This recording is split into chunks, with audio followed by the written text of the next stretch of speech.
I ain't going to no hotel with you. Like, where you take this thing? How old do I look to you? Do I look like some dumb 21-year-old? Make sure it's got the worst girl. Let me tell you why. I feel this hand swipe right under my skirt and grab in between my legs. And for me, that is the single most biggest red flag. Then the person asked me, oh, I want to give you a kid. Give who? Me have 5 already. Give who? Me no want to pick me. How are we meeting people in real life? Okay, I don't want no feminist rights, please. Okay, I don't want it. Okay, I don't want to be independent anymore. So we're starting to see a little sunshine in the UK at the moment. Today you will see and understand why some people just live under constant clouds. Welcome back. I hope you're ready. You know my type already, man. Tall, slim, browning. Plickety pow. You know what I'm saying?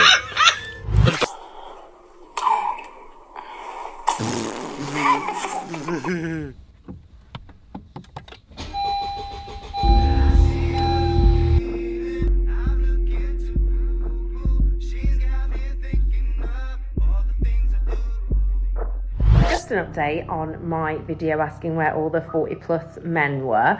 It's quite funny that in all the comments it's like avoiding you, and they're all just pretty much horrible comments to me, and not a single one of those men I'd be remotely interested in. Yet the men in my DMs, the men that didn't see that as like a personal attack, the men that didn't get offended by that, they're the hot ones, and they're the ones that are in my DMs. So it worked. So this clip here by Jen Flicks02. So she made a video asking where all the over 40-year-old men are. And the men that replied, "Not with you," are ugly. But the men that slid into her DMs are hot, she said. See, the thing with these videos is there's no actual proof on who was hot and who was not in the replies. However, what is proof is that she came online to show how she was triggered from the guys that said not with her. It's either that or she just had nothing better to do. Because what did we learn from her video? Was her video entertaining? Did her video make you laugh in any way? What was the point of the video or her message? You can just write your answer below. I'm kind of lost. So I was chatting to this girl on Tinder a short while ago, and we exchanged numbers. She seemed pretty cool. And while we was chatting, she asked that question a lot of girls love to ask: how long you been single? I've never asked that to a girl, but the girl always seems to ask it, so you always end up finding out anyway. And while we was chatting about that, she told me that she'd been married and she was with this guy for like 17 years, and that she'd broken up with him last April.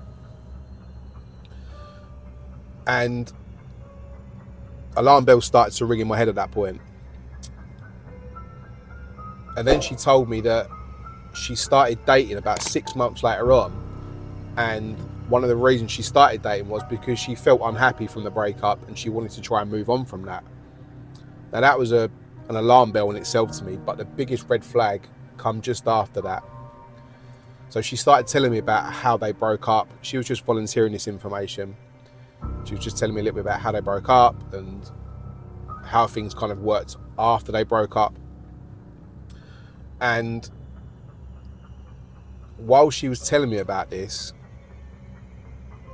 she would say things like, "Oh, he's a dickhead for this," or "he's this and he's that." And you could clearly see that she had a negative emotion displayed towards this guy. And for me, that is the single most biggest red flag that you can spot. If someone you're dating or someone you're just chatting to is not over their ex. There's loads of different signs that you can tell if someone's not over their ex, but this one is one of the biggest ones and the biggest ways to tell if someone's not over their ex. And that is if they display emotion towards them. Doesn't matter whether it's positive or negative. So I've got a plaster, cut my finger, sliced it right open. doesn't matter if it's positive or negative. If someone's displaying negative emotion towards their ex, it doesn't mean they're over them. They can say they're over them, but the fact is they've still got an emotional attachment to the experience of that breakup. It doesn't necessarily mean they want to be back with their ex, but it means they're not over either their ex or the breakup from their ex or the situation that just preceded it. And I'm just going to point it out, do not ignore that red flag, because if you don't ignore it, at some point down the line, if you start dating this girl or you carry on with this girl or this man, at some point that's going to come back and bite you in the arse. People aren't always aware that they're not over their ex. A lot of people think they're over their ex, but then they'll still display quite intense emotion towards their ex quite some time after they've broken up. So just be aware of that when you're chatting to people or dating someone new. So this video here from Stephen Pound, I think everything he said here for me is factual, very factual. See, the crazy thing in this world, not just in the UK, is that men seem to do more checks when it comes to purchasing a new vehicle than they do when it comes to a potential new wife. Men will go online and check out all the specs, you know, they'll view the car, check everything down, test drive, check the service history, everything. But with a new woman, men will think, you know, the sex is good, she seems okay. Just having a conversation with somebody, a potential new partner, just having a conversation with someone face to face, you can gauge a lot from where that person's going, where that person wants to go, if that person's even going to be right for you. Just one conversation. I'm not saying you can tell, you know, everything about the person, but you can get a lot if you're smart and if you're listening. If you're a man, watch. If you're a woman, watch. And if you're confused and in between, you can still watch. Hey. Men, why do you take joy out of trying to humble a woman? It's becoming all too common, and I've had my own personal experiences, but why I see the red flags when I see it. You know what I mean? I'll give you a personal experience. I met somebody, yeah? And it's like, okay, I'll speak to this person, the vibes is good, whatever. And if you, ladies, if you listen attentively, yeah, just listen ever so carefully when a man's talking. He will tell you his mission in your life. Listen carefully to the words that he's spewing out his mouth, and you will know exactly what he's come to do. Now, I've met a person, right? Just a quick thing. I've got many examples that I can give, right? And it's a matter of, oh, you're a 10-10, your body's banging, you're really pretty, rare, you dance really good, you got a lot going on for yourself. I want to make you mine. And it's like, yo, this is the first day of talking, simmer down. And it's like, nah, I'm a go-getter, I know what I want. When I see what I want, I'll go and get it. And it's like, okay, I rate you for that, but you better take your time with me because I'm not up for grabs so easily. And it's like, all right, come down to Manchester, wine and dine you, you can give me a massage. I said, listen, I am not going to be in a confined space with you. It's just as simple as that. I ain't going to no hotel with you. Like, wait at this thing. How old do I look to you? Do I look like some dumb 21-year-old? Like, you guys really feel just taking a gal out on a date or because you booked some hotel for you to stay that we're gonna put our back down? Like, really and truly, like, that's just being misjudged. So because you see somebody who looks good, dresses well, dances well, you think, okay, this is all it takes. Nah, you know what I mean? So that was red flag number one. Then the person asked me, oh, I want to give you a kid. Give who? Me have 5 already. Give who? Me don't want no picnic. If you haven't caught up to me, that's for your business. I am not the one for you off the back. You know what I mean? It's like, nah, I want to lock you down in it. Lock down who with what? You know, I'd say you want to lock me down in your house with money and pay everything and put me on flights. No, you want to lock me down with a picnic. You know what I mean? Ladies, listen carefully. It's like this person really saw me as something, right? And it's a matter of, I need to take her off the market because I don't want nobody else to have her. That's the mentality of a lot of men. Remember, they are predatorial. And if that's the case, you are the what? The prey. And what do they do to prey? They take them down, them yam them up and then spit out the bones, right? Okay, never you forget that. So when a man is coming to you, you are the prey. And one thing I've noticed as well, it's just a matter of they want to conquer you. They want to humble you. Now, let me put this in there because you're always getting my videos wrong. I'm not saying every single man, but it's like women have certain traits about them, and a man will have certain traits about them, every single one of us. Then we build our character individually. Yeah, so that's what I'm getting at. So no, not all men will be like that, but for me personally, I would say the majority have that predatorial instinct, right? And it's a matter of conquering.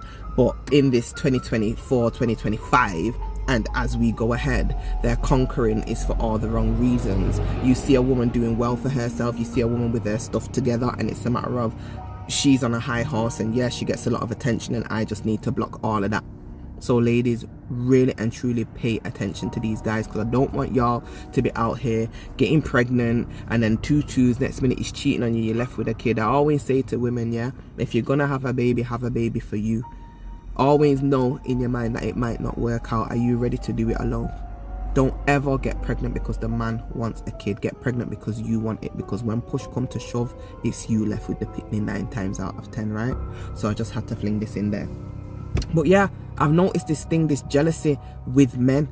You know, there was another person last year, and it's like, I'm the prize. Which part? How? I'm not in a competition. I ain't trying to win something. So if you're the prize, that means I have to take away myself, because I don't run competition with nobody, you know. And that was, you know, there was a lot of reverse psychology going on in there, because this person wanted to be chased and, you know, wanted to make me feel like I ain't shit when I was the shiznits, you know what I mean? So that was just like certain psychology a man can't do with me, put it that way. Okay, so respectfully, I just had to stop that video because it's too long. And I just need to interject here. So this clip is by Respected the Right Way. It sounds like she's in Manchester, Manchester accent.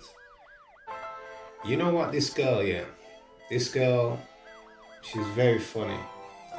She's humorous and she's witty, and you know what, some of the stuff that she said is correct, it's spot on. But you know what I got from everything she was saying? What I got is a woman that's going to be single for a very, very, very long time. Because, bro, are you happy to come home from work to that energy, bro? Yeah, she's a pretty girl. She's pretty, she will attract men. Now, I'm not saying she's a bad person because I don't know her. And I'm not saying she's a bad person because she's got 5 kids. But surely, if you understand the dating market, you should understand your value in that market and be a bit more humble. Surely, if you actually understand the dating market and you look at it for what it is, then surely you've got to humble yourself and put yourself in the right spot. Maybe I'm wrong. Maybe I'm right.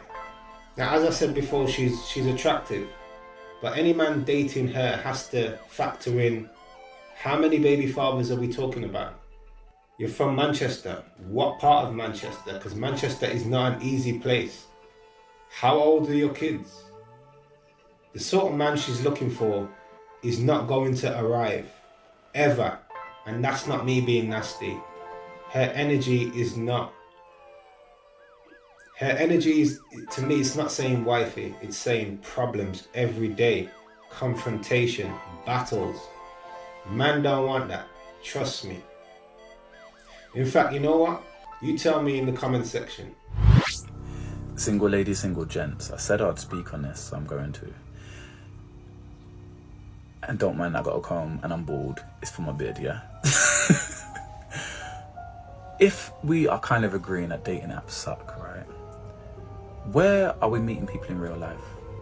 Like, where are you happy to be approached? Where you feel safe enough and comfortable enough that, yeah, let's talk and let's see if a little something can happen.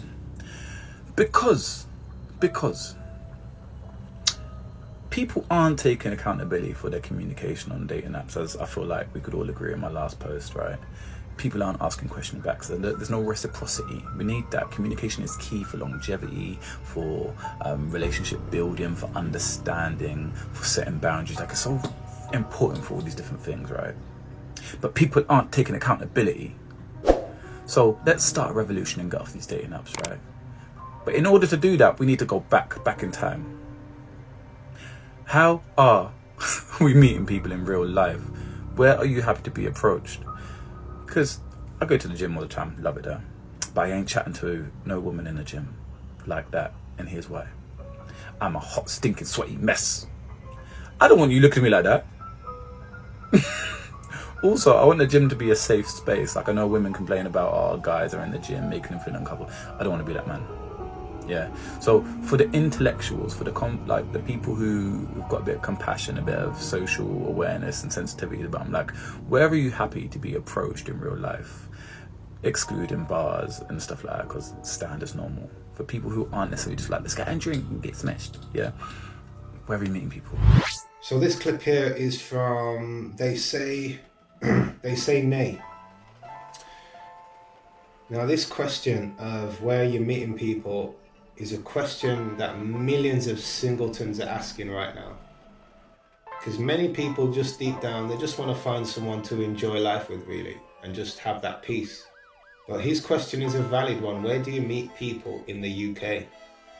Now, I can only tell you from my experience as a man in the UK, and that is the UK is just finished. The way I see the UK is that majority of women don't actually want to be approached. They don't want to be approached in the gym. They don't want to be approached in the club. And they don't really want to be approached in public. In public transport, women have got their headphones on. I mean, most people are in their phones already, but you just feel the energy. Some women are afraid of being approached. And, you know, the rest of the good ones, because there is good ones, they're all in relationships. So the whole vibe to me in England is, please don't talk to me. That's the vibe you get in public. Please don't talk to me. And I also think the UK is the swipe left capital of Europe, trust me. Everyone's got a reason to swipe left. Now, me personally, I don't have the time to worry or think about meeting people in the UK because I've got too many goals and missions that I'm trying to achieve. And when you're a man in a position where you can meet women all over the world, you don't have to worry or acknowledge what is going on your doorstep. So keep that in mind, yeah? Literally just threw my bonnet off to tell this story because it's a quick reaction, and to be honest, it's been sitting on my mind for some time. Like, it's really made me feel weird about going out, but this is another message and a reminder with a story time of why you should trust your instincts. So picture this: me and my girls have gone out for a little drink and a little dance. It's before Christmas. We want to go to SIBO, and then we went to Yours Bar. Now, if you've ever been to Manchester, you'll know how busy Yours Bar gets. It's constantly full. It's a great vibe. Never had a problem in there ever in my life. Now, when we get there, there's a couple guys that we know, there's a couple girls that we know, and we've ended up getting in, and my friends are mingling with the people they know, I'm mingling with people I know, and it's just good vibes. Now, there's a big group of guys who've come down and they're drinking, they're enjoying themselves. Some of us guys are kind of quiet, but there's this one guy who's really, really loud. He's really, really outspoken, and he's drunker than the rest of them. He's sweating profusely. The minute he sees me, he's locked eyes on me. He's asking me all questions, telling me about all these things and events that he does, and he's like, oh, well, if you let me know, like, you can have my Insta and stuff, and, you know, I can invite you to an event, whatever. Cool, right? Kept it moving, friendly at this point. Now, as the night starts to progress, he's getting drunker and he's asking me if I want a drink. He's pouring shots and I'm turning them down. At this point, I'm driving, right? So I haven't drank since obviously being in SIBO. I didn't want to drink. And he keeps pushing it. And I'm just like, ugh, I hate that behavior, whether it's from a man or a woman. If I tell you that I don't want to drink, do not force me to drink. It's so annoying. I'm driving home. I'm not going to lose my license for you. Do you know what I mean? And then anyway, he starts getting really like touchy-feely. So I'm starting to get like a bit annoyed at this point. Like, I don't need you to put your arm around me. I don't need you to be all up in my space. Like, keep it moving. We're enjoying myself. So I literally moved to the side so I'm not like in his vicinity with my friend Shivani, and I'm just talking to my friend Shivani. I remember telling her, that guy's weird. He's annoying me. Like, he's doing too much. He's sweating. He's loud. He's just pouring drinks everywhere. It's doing too much. Now, next thing you know, I feel this hand swipe right under my skirt and grab in between my legs. So if you've ever been in a situation, girls, and you've ever been in like a certain predicament like this, you'll know that you can't just react. This guy is bigger than me. He's heavier than me. He's stronger than me. So I just look at him and I just go, what are you doing? what are you doing? What are you actually doing? And he looks at me, he like laughs, like covers his face, and then he just walks out the club. He leaves at this point and goes out, I'm guessing. I left straight after that. I remember telling my girl, I was like, that was horrible. Like, I need to go home now. I don't want to be here. I don't want to be with these guys. They're weird. All of them are weird by association. I don't want to be with them, right? Turns out today that he's just been done for a cattle grape. And your intuition will always warn you straight off the bat. Like, I should have known, really. Like, I've been around guys who have this type of behaviour. I'm not gonna lie, it's just something I'm not really, used to. I know guys can be a little bit like this, but doing that in public and fully doing that in front of everyone, it just rattled my brain. But yeah, ladies, trust your instincts, stay safe on a night out. Don't let people be forcing drinks down you. And the worst thing is he messaged me on Instagram the next day like nothing had happened, like he didn't remember, or like it was normal to do so. Yeah, it's crazy. This clip here by Mentored by Mama. Now this girl's smart, very smart. Maybe because she said she wasn't drinking why she reacted that way, but the way she reacted was real smart in that situation, because it could have easily turned a lot nastier than it was. Many other girls would have reacted differently to that situation, and like I said, it could have just got a lot worse. Now, I've said this before, as a man, as much as women may frustrate you sometimes in the dating world, you have to understand that a lot of women come across a lot of men that are like this. These men are just complete lemons, absolute just waste men. Like, we need to find a solution to men behaving like this. Seriously, I know men and women get drunk and do crazy stuff, but men need to wind it in a bit, seriously. And I personally believe that we're losing real men in the UK. We have been for a long time. In this situation, karma caught up with him very quickly, and rightly so. I'd like to ask who could relate to this. Now, same as my ex, she up left, took the kids, she weren't happy no more, she'd had enough, me working away, she didn't moan about the money, but she whinged about everything else. But once they've left, they start again and off they go with their new fella, and that is fine, absolutely fine. But when you get with someone, oh my God, let's make him miserable all over again. Let's try and ruin his relationship. Let's try and finish him as much as I can because I'm not happy that he's happy. Or your life ain't as, the grass wasn't as green as you thought it was on the other side. Do you know what? Can anyone else relate to this? That their exes have caused nothing but misery as much as they can when they find out that you, the father, that they left by the way, who wanted nothing to do with, is starting a new relationship and is happy. Can anyone else relate? Now this situation is unfortunately, first this is a video from Fuzzy Fun For You. Now this situation, unfortunately, you cannot prepare for, because you'll never know how an ex is going to respond to you finding a new partner. This is why in my book I talk about having purpose in a relationship. Because having kids with someone and you don't have a purpose in the relationship, you didn't have a purpose from the start, then when you haven't got a purpose, you've got no direction, you've got nothing to aim for. So when things go bad, you just split up easily because you never had any purpose in the first place.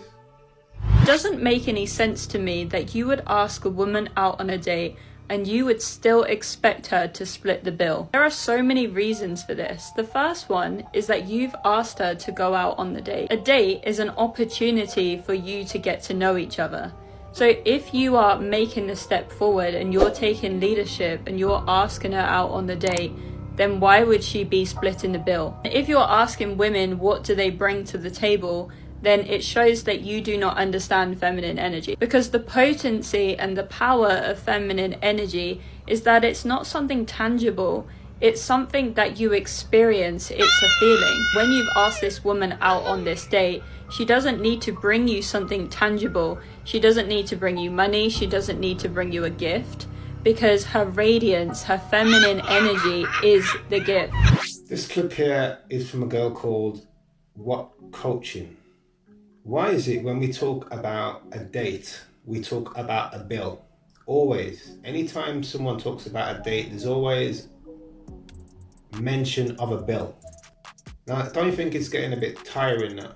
She said the first date is an opportunity to get to know each other. So what does that have to do with a bill? Is it only dinner that we do for dates?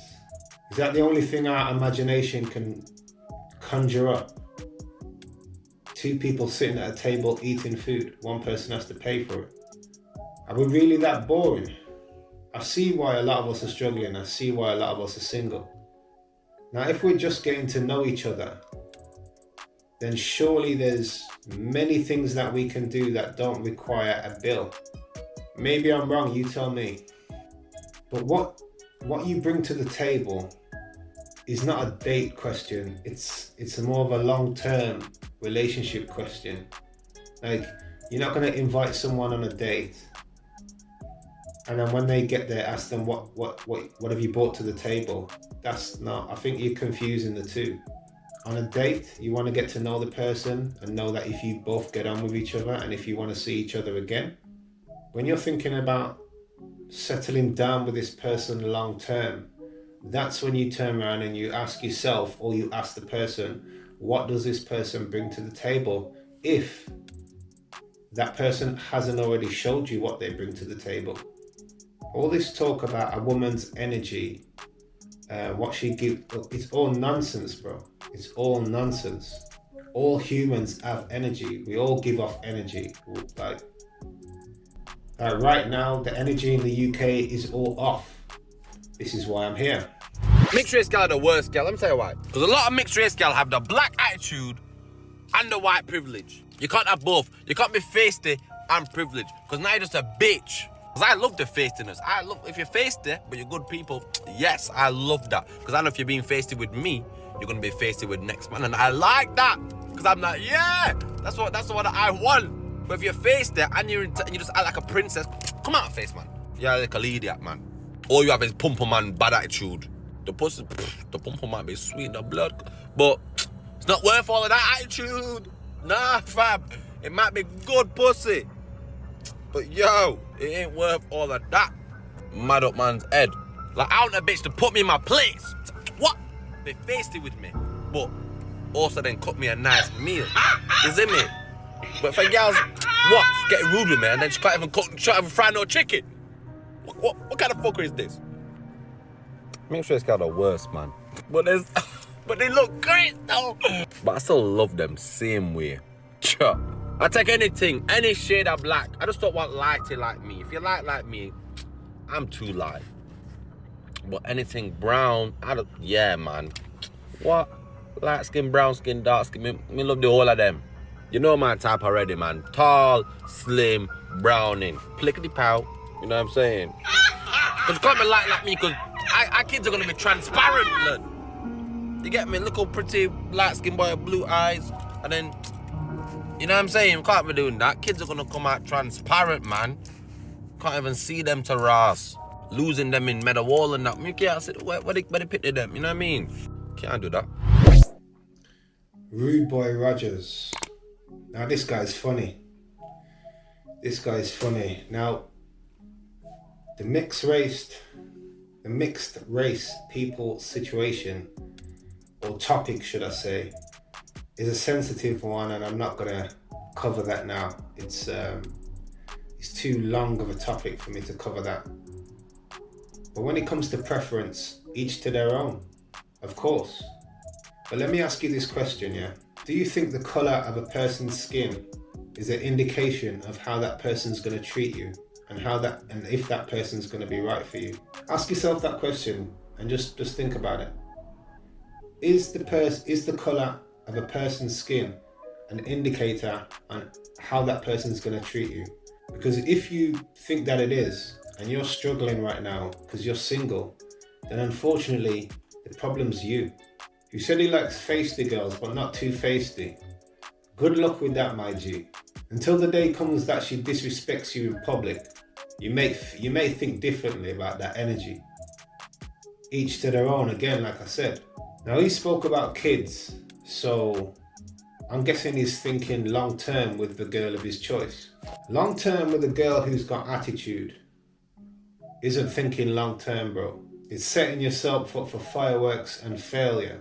Boys at 30 or like above, they just don't see it. What, the they don't age see gap? age, Yeah. and it's weird. I don't get it, because to a 20-year-old boy, to me, is a baby It's child. disgusting. It's a child. Like, I have never looked at a 21-year-old boy and thought, cool. No. No. Like, you look like a baby. But to boys, it's just like Gel 20. mate, fair. Fair game. Yeah. Fair. Fair game. You're legal. Yeah.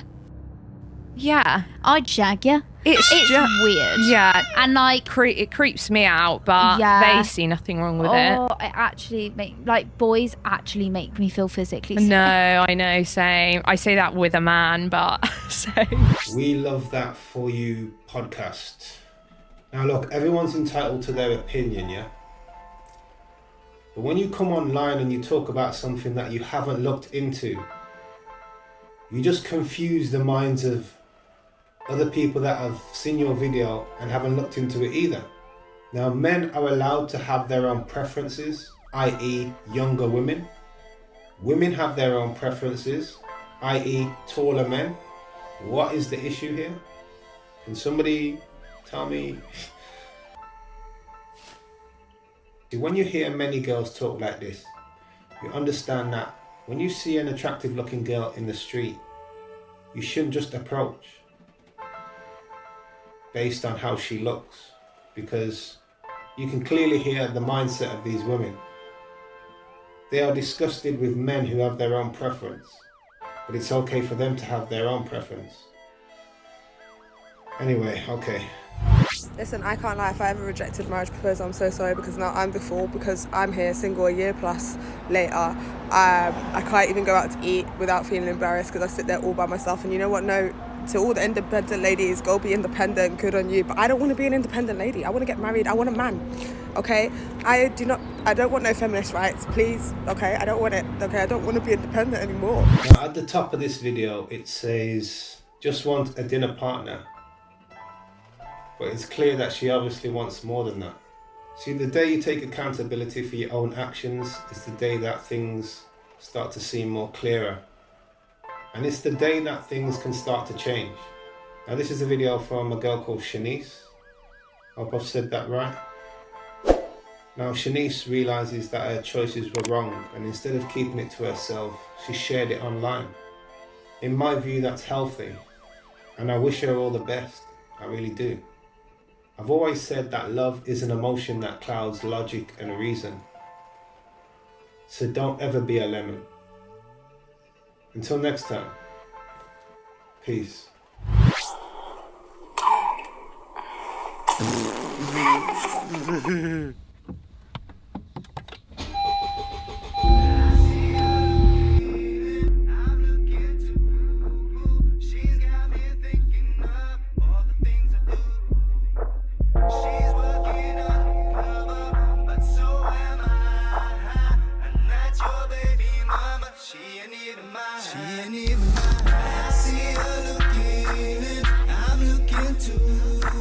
She's got me thinking of all the things I do, all the things I do. She's working undercover, but so am I. And that's your baby mama, she ain't even mine. I've never had to go anywhere, cause she's got what I need, my undercover lover. I saw potential in another brother's baby mother.